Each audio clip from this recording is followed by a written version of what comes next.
In this episode of The Tim Ferriss Show, Sheila Heen, an expert in navigating conflict and difficult conversations, shares her insights on the art of receiving and giving feedback. Heen has spent the last 3 decades working to understand how people can better navigate conflict, with a particular specialty in difficult conversations. She is a founder of Triad Consulting Group, a professor at Harvard Law School, and a co-author of Thanks for the Feedback: The Science and Art of Receiving Feedback Well with Douglas Stone, and Difficult Conversations with Douglas Stone and Bruce Patton. The podcast delves into the importance of difficult conversations in our most important relationships. Heen emphasizes that these conversations are the relationship, and they define a good or bad relationship. She provides valuable insights into how to approach feedback and difficult conversations, offering practical advice and examples to illustrate her points. One of the key takeaways from the podcast is the importance of understanding the different types of feedback: appreciation, coaching, and evaluation. Heen explains that appreciation is about recognizing the value in someone's work or efforts. Coaching is about providing guidance to help improve, and evaluation is about rating or ranking the work. She emphasizes that all 3 types of feedback are necessary for learning and growth, but different situations may call for different types of feedback. Heen also discusses the importance of asking for specific feedback. When seeking feedback, it's important to be clear about what you need.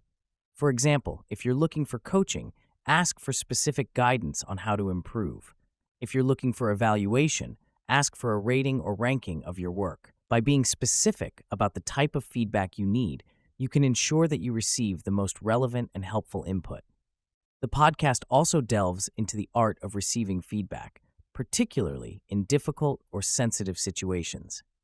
Heen shares a personal example of a challenging experience she faced early in her career, where she had to navigate a situation involving sexual harassment. She explains how she approached the situation, the insights she gained, and the feedback she received from readers about the example in her book. This example highlights the complexities of receiving feedback and the importance of understanding different perspectives. Another important point discussed in the podcast is the role of curiosity in receiving feedback. Heen emphasizes the importance of approaching feedback with an open mind and a curious attitude. Instead of immediately reacting to feedback, she suggests asking questions to gain a deeper understanding of the feedback and the intentions behind it. This approach can help to de-escalate difficult situations and lead to more productive conversations. One of the key points discussed is the difference between coaching and evaluation. Heen explains that coaching often contains a little bit of evaluation, as it suggests that there is room for improvement. However, evaluation is more about rating or ranking against a set of standards, while coaching focuses on the what and how of improving. The conversation highlights the importance of understanding the giver's intentions and the receiver's perceptions when it comes to feedback. Heen also introduces the concept of phone a friend as a low-risk, high-reward way to cultivate the ability to look at things from multiple perspectives and receive feedback well. This involves reaching out to a trusted friend to help process feedback, first by being a supportive mirror and then by being an honest mirror. This approach can help individuals see what might be right about the feedback and what might be legitimate but hard to see on their own. The conversation also delves into the challenges of receiving feedback in personal relationships, particularly in the context of dating. Ferriss shares his experiences and observations, emphasizing the importance of paying attention to how one feels around a potential partner. He highlights the significance of feeling at ease and being able to be one's best self in a relationship, as well as the need for mutual agreement on how to handle conflicts and navigate them together. The discussion also touches on the work of the Gottman Institute, known for its research on marriage and long-term relationships. Heen acknowledges the value of the Institute's work in studying what correlates with happily married couples and identifying variables such as eye rolling as indicators of relationship fraying and divorce. Another key subject is the importance of understanding the different perspectives involved in any feedback exchange. Heen emphasizes the need to recognize the three positions in any conflict or feedback situation: your perspective, the other person's perspective, and a neutral observer's perspective.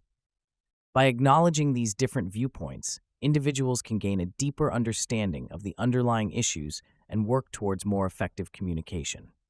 The conversation also delves into the concept of loaded topics and chronic irritations in relationships. Heen and Ferriss discuss the significance of identifying deal breakers and setting boundaries in personal and professional interactions.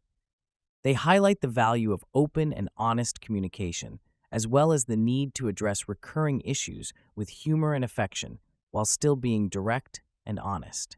The podcast also explores the idea of feedback as a two-way street. Heen emphasizes the importance of soliciting feedback from others and creating a culture of open communication. By actively seeking input from colleagues, friends, and family members, individuals can gain valuable insights into their own behavior and areas for improvement. Additionally, Heen and Ferriss discuss the role of empathy and understanding in feedback exchanges. They stress the importance of recognizing the impact of one's actions on others and being receptive to constructive criticism.